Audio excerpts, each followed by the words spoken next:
He's not breathing! The shout tore through the quiet hospital corridor as nurses rushed past, metal trays rattling, footsteps urgent. On the bed lay Tunde Bello, the man who once owned half the city's attention, now reduced to a still body surrounded by machines that beeped like fading echoes of a life that had slipped too far. Just months ago, people fought for his time. Now time was slipping away from him. No friends, no laughter, no empire, just silence and regret.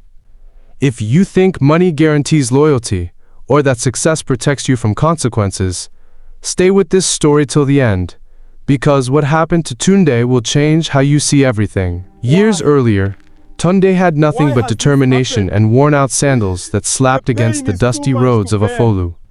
Every morning, he woke before sunrise, chasing opportunities that always seemed one step ahead of him. But he wasn't alone. Amara was there. She didn't have much either, but what she had, she gave freely. Her time, her strength, her belief in him. "You'll make it one day," she told him one evening as they sat outside their small room, sharing a single plate of food. "I don't know how, but I know you will." Tunde sighed, shaking his head. "Belief doesn't pay bills, Amara." She smiled softly. "No, but it keeps you going until something does." And she was right. When Tunde's small business idea needed capital, it was Amara who quietly sold her only gold chain, the last gift from her late mother. When he found out, he was furious.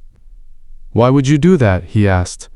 "Because I believe in you," she replied simply. That moment stayed with him. Or at least it used to. Days turned into months. Months into years. And slowly things began to change. A deal went through. Then another. One connection led to a bigger one. The small hustle grew into something real. Money started coming in. Not just enough to survive, but enough to breathe, to plan, to dream bigger. Tunde was rising. The same people who ignored him before now greeted him with respect. Doors that once stayed shut began to open effortlessly. And with every step upward, something subtle began to shift inside him. At first, it was small. "I'll be home late," he told Amara more often. "I have meetings," became his constant excuse. She understood. She always did. But success doesn't just change your circumstances. It tests your character. Soon, late nights became normal. Conversations became shorter. Laughter became rare. One night, Amara sat waiting for him long after midnight. When he finally walked in, dressed in expensive cologne and confidence, she stood up. "You didn't call," she said quietly. "I was busy," he replied, dropping his keys without looking at her. "You've been busy every day," he exhaled sharply. "Amara, this is what we prayed for, isn't it? Success?" She nodded slowly. "Yes, but not like this." He didn't respond. Because deep down, something in him had started to believe he got there alone. The more money came, the more his world expanded, and Amara no longer fit into it the way she used to.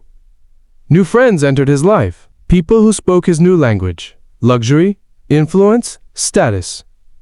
They laughed louder, spent more, demanded less loyalty. And then came her.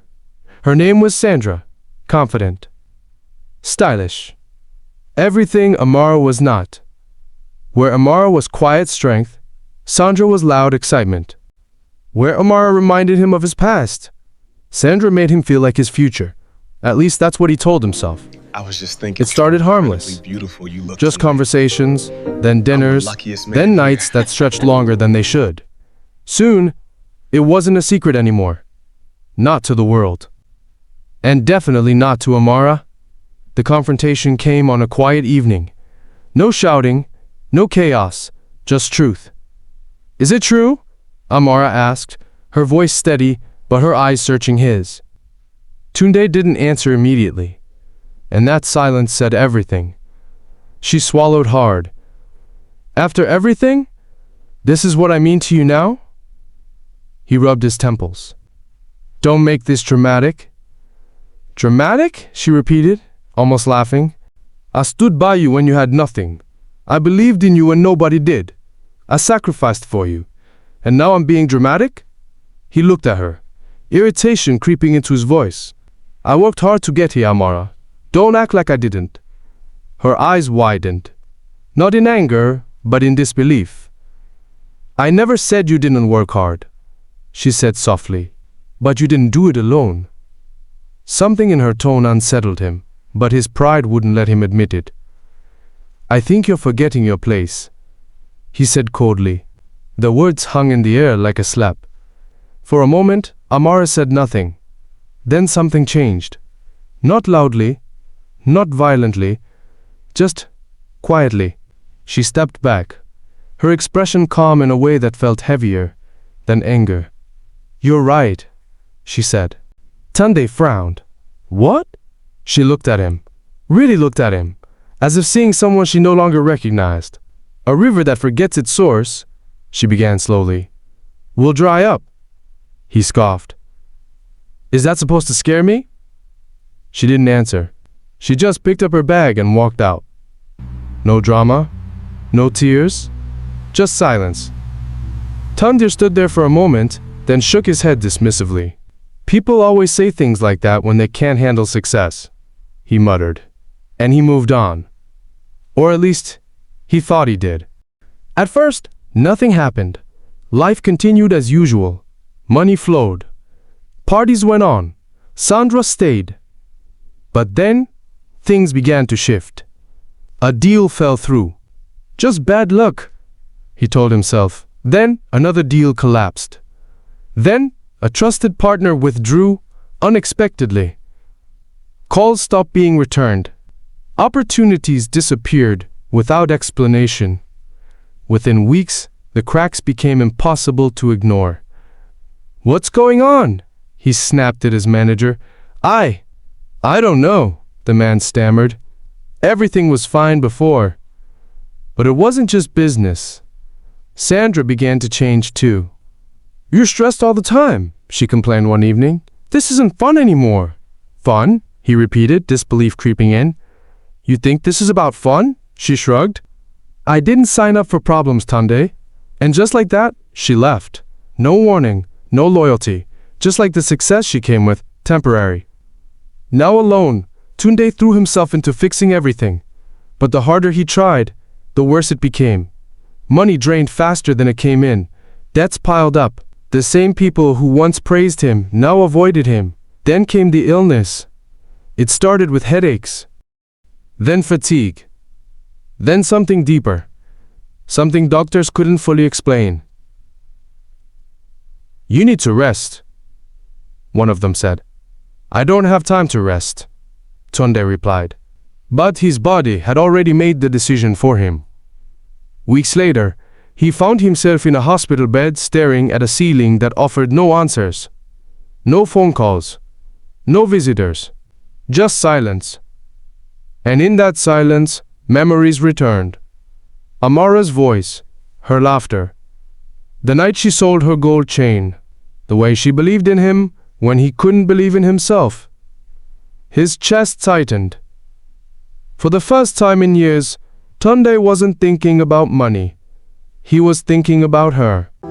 I didn't do it alone, he whispered to himself, his voice breaking.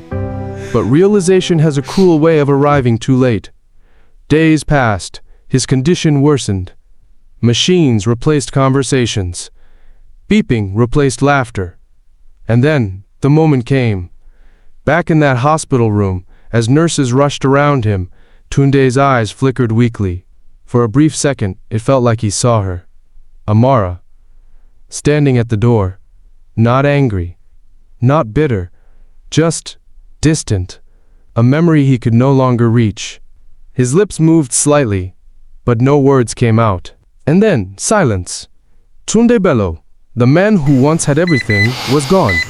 Not with applause, not with admiration, but with regret. And in the end, it wasn't the money he lost that defined his story. It was the one person he forgot. Because a river that forgets its source will always dry up. If this story made you think, or reminded you of someone you should never take for granted, take a moment right now, like this video, subscribe to the channel, and share your thoughts in the comments. Because sometimes, the greatest lessons don't come from success, they come from loss.